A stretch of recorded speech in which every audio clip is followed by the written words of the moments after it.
I'd now like to invite the Deputy Prime Minister back up onto the stage to address our second round of questions related to meaningful work and the cost of living policies.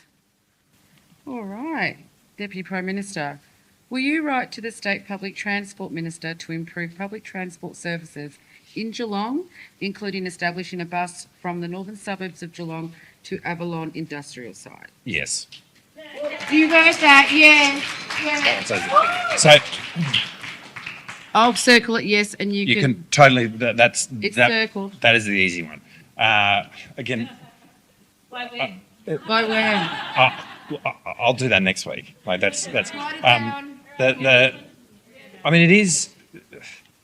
Yeah, I mean, so many of the issues that, like, what is inspiring about this is that so many of the issues that have been spoken to me about over a long period of time, which I've observed as well, you are articulating tonight. That is very much one of them. I'm at risk of speaking for half an hour on my frustrations in respect to that, but yes, is the short answer, and you're right on the money in terms of the point that was being made about how you. Part of the disenfranchisement of people being able to access jobs in the north is unquestionably transport and access to public transport. And I know it's hard, and I'm not. And I would want to also say Ella is a great advocate as the state member, and I know that she'll be part of this as well. Okay, we like that. We like that? Yes, we like that. Yes. All right, question B. Avalon's the key. Yeah. And I agree. We need to just make sure we can get meaningful employment, get our mob to work, support our mob's wellness, and get our mob happy. It is right. I mean, and it's right to focus on Avalon because that will be a growth area. I mean, Hills Road is also important, and frankly, going into the town as well. But yeah. Thank you. Good point.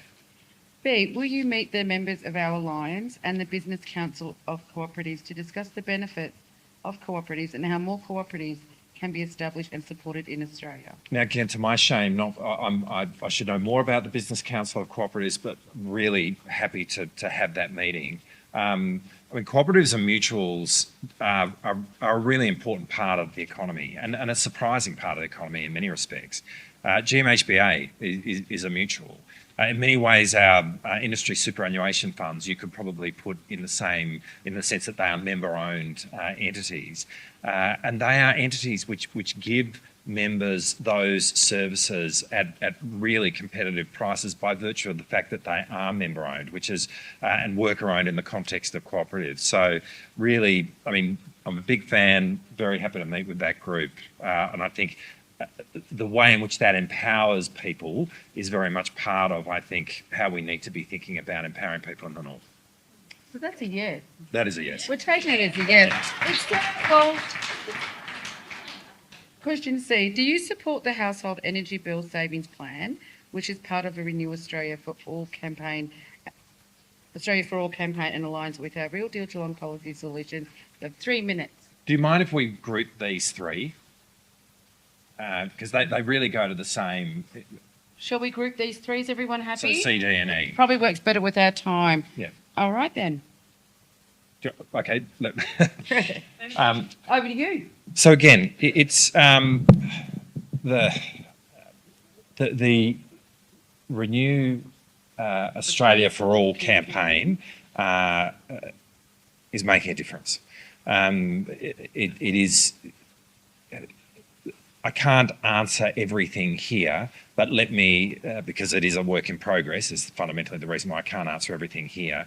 But what I can say to you is that the campaign that the Renew Australia for All is doing is absolutely driving a conversation amongst decision makers right now in Canberra, literally this week. So I'd want to say that campaign is having an impact. I'm not in a position to commit, $5 billion at my EFO.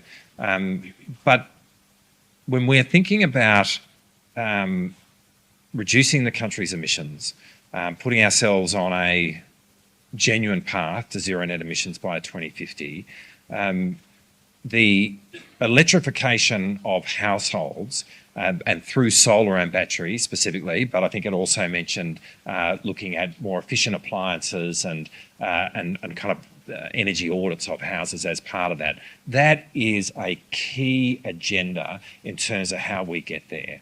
And how government acts, and Commonwealth Government definitely has a role to play here in terms of enabling households to do this is going to be a really important policy initiative, not just right now, but I think over the next few years, really over the next decade or so, in terms of Australia meeting its target. But part of the way you were articulating things in terms of transition in terms of our economy is just transition, and that's the right way to be thinking about it.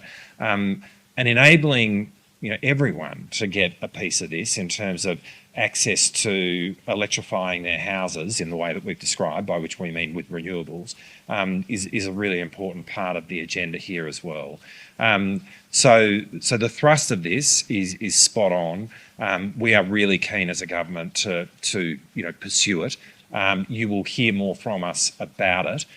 It is, as I say, hard for me to go into the specifics, but the campaign is exactly right, and the voice in this campaign needs to be as loud as it can possibly be. So you will champion this package on behalf of the Well, within the Labor caucus? Yeah, well, perhaps the way to put it is I will championing the need to have the electrification of households with renewables, and championing that in a way which is just, meaning people across the spectrum, including renters, but including those in social housing, are able to access it, is something I'm very happy to do and must be done. This question is, we support the allocation of $5 billion at the mid-year economic fiscal outlook to accelerate home energy upgrades. That's what you were talking about. Yeah, I'm not in a position to commit to that. We'll be in no position to commit to that. Yeah, sorry. No, that's okay. That's okay. We'll take that. I'm just going to draw you down to our last question, Deputy Prime Minister. Will you join us for a community lunch at the Norway Community Centre and walk and talk around the northern suburbs of Geelong with us deadly folk and report back on our questions before the next election? I'd love to. Yeah. There you go. Thank you.